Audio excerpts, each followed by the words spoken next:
Вот посмотрите, пожалуйста, какая у нас изумительная красота. Глаз радуется, душа, можно сказать, поет, глядя на эти просторы. Раиса Ивановна называет свое новое место жительства не иначе, как райским уголком. Сюда она переехала из Ухты 3 года назад по состоянию здоровья. Врачи прописали чистый воздух и более теплый климат. Сейчас окна выходят на живописный берег Сысолы, вокруг тишина и зелень, а вместе с тем городской комфорт.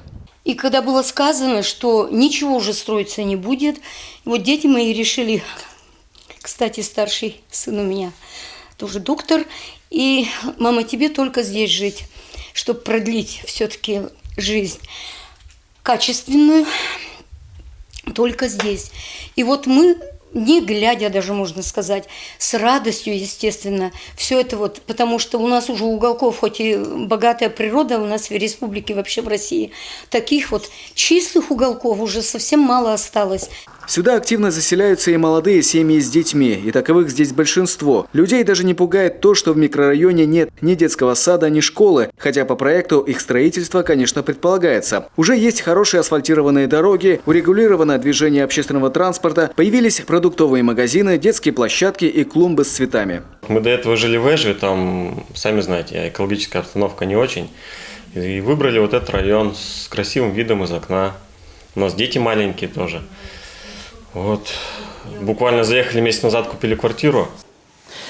Тихую жизнь этого спокойного, экологически чистого района буквально взорвал вот этот забор. Строители поставили его неделю назад, совершенно неожиданно. Именно от них жители узнали, что здесь планируется построить гаражный комплекс. И видеть у себя под окнами вместо живописного берега гаражи явно не та перспектива, ради которой люди сюда переселялись.